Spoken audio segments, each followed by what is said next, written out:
So here we are, and as we slowly crafted the song around Jeenti's lead riff and that odd time signature, we allowed ideas and feels to follow one another, building from the bottom up, weaving sonic and lyrical elements that could reflect a situation of warlike invasion with a strong focus on feel and emotion first.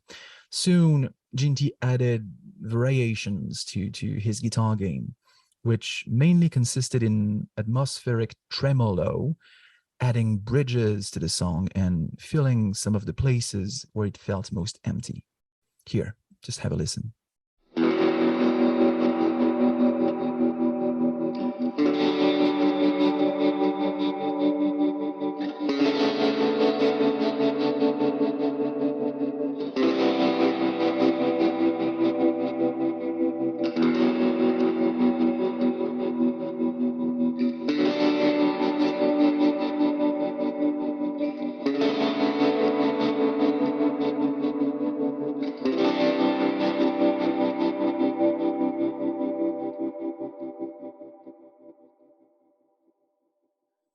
And so, as I'm listening to these, I stopped him and I asked, "Hey, do you know Silent Hill? This totally reminds me of Silent Hill."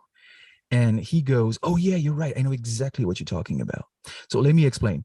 Silent Hill, and most definitely Silent Hill 2, are universally considered to be gems of postmodern video gaming.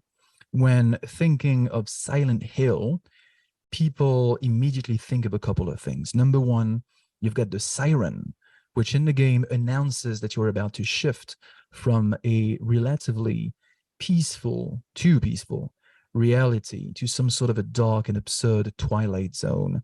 Another version of the town, if you wish, called Silent Hill, that looks more damaged and that is being devoured by esoteric forces and radio static.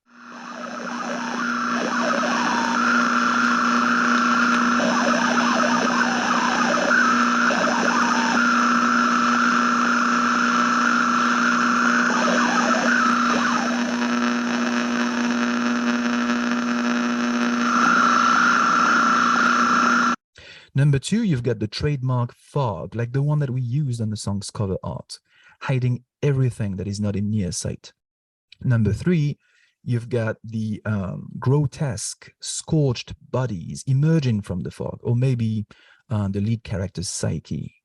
Number four, you've got a name that evokes nature and quiet, Silent Hill, suddenly turning into a machine-like raging hell with gigantic fans and crates and such. And number five, you've got Akira Yamaoka's composition and staple guitar style.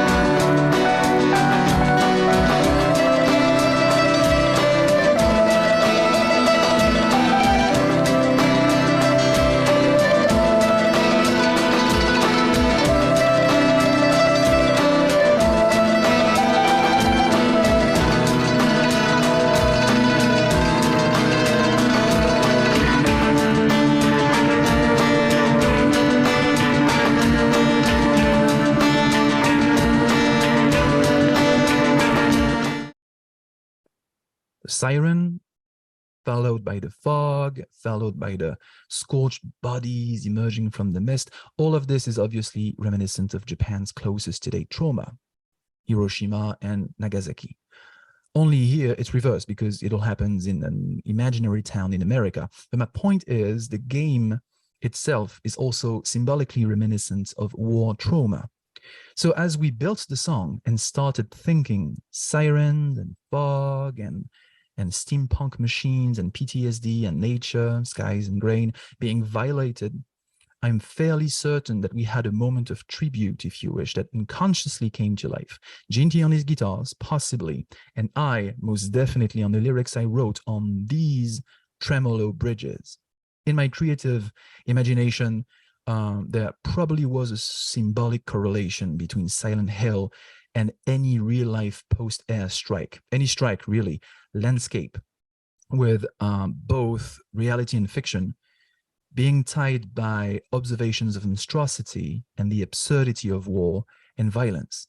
In my lyrics, as Jeenti's guitar style reminded me of these memories, the shapeless forms wandering about in Silent Hill's fog led to the very real Ukrainian vagrants in the rain. The distorted shapes and grotesque faces led to the struggle that's visible on the face of every refugee. And the lead character's quest to save his daughter from ominous forces in a game led to every Ukrainian's parents' quest to save their children from abduction, rape, and murder. It has recently been reported that thousands of Ukrainian children have suffered from all three, which remains, as we all know, war crime, plain and simple, raw and disgusting.